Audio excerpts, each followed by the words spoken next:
राधे राधे दोस्तों, भजनों की माला में आपका स्वागत है। मैं आज आपको कार्तिक मास का 19वां अध्याय सुनाने जा रही हूँ। क्रिया कार्तिक व्रत प्रथम वो वाणी था कौन, मुनिवर मुझे बताए दो श्रवण करूँ रह मौन। प्रथु बोले, हे ब्राह्मण, आपने तुलसी का महात्म्य और व्रत का इतिहास मुझसे कहा सो मैंने सुना। अब कार्तिक व्रत करने वाले पुरुष का फल और महात्म्य कहो। ये व्रत पहले किसने किया ये वर्णन करो। नारद बोले, सयाचल पर्वत पर करवीपुर में धर्म को जानने वाला धर्मदत्त नाम का ब्राह्मण था। यह सदा विष्णु का व्रत और पूजन करके द्वादशाक्षर मंत्र जपा करता था और अतिथि सत्कार करता था।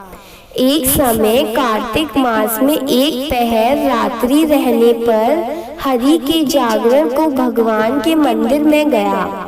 भगवान के पूजन की सामग्री लेकर जाते हुए उस ब्राह्मण ने टेढ़ी दाढ़, लपलपाती जीभ, भीतर को धसे हुए लाल नेत्र, लंबे होठ, नंगी सूखी पतली फूंकार मारती एक राक्षसी को देखा।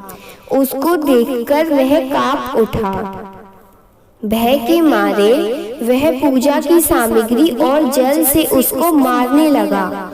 भगवान का स्मरण करते हुए तुलसी के जल से जो उसको मारा सो उसके पाप नष्ट हो गए। वह ब्राह्मण को दंडवत कर बोली, मैं पूर्व कर्म फल से इस दशा को प्राप्त हुई हूँ। हे विप्रवर, अब उत्तम गति को कैसे प्राप्त हो। नारद जी बोले, विनती करती हुई उस कलहा को देखकर और अति विस्मित होकर धर्मदत्त ब्राह्मण बोला, किस कर्म फल से यह तेरी दशा हुई है, वह सब हमसे विस्तार पूर्वक से कहो। कलहा बोली, सौराष्ट्र नगर में एक भिक्षुक था। उसकी स्त्री कलहा नामक अति कठोर स्वभाव वाली मैं हूँ। मैंने अपने स्वामी का कभी कल्याण नहीं विचारा और ना कभी मीठे पदार्थ दिए। मैं उन्हें धोखा देती रही। मुझको हमेशा कलह ही प्यारा लगता था। ये बात जानकर पति ने दूसरे विवाह का विचार किया। इस पर मैंने विष खा लिया।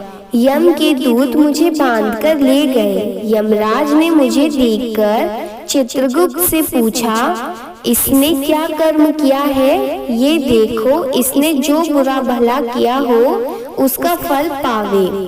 कलहा बोली, चित्रगुप्त धमका कर मुझसे बोले, इसने कोई शुभ कर्म नहीं किया। स्वयं एवं मिष्ठान खाती थी और पति को नहीं देती थी। इससे ये बगुली की योनि में अपनी विष्ठा को खाती रही।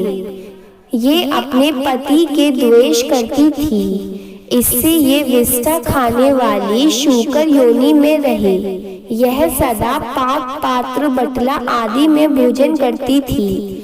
अपने बच्चों को खाने वाली बिल्ली हो, इसने अपने पति के ऊपर विष खाकर आत्मघात किया है। सो यह अति निंदित प्रेत योनि में रहे। कलहा बोली, सो मैं 500 वर्ष तक मारवाड़ में प्रेत योनि में अपने कर्म से नित्य भूख प्यास से दुखी रही।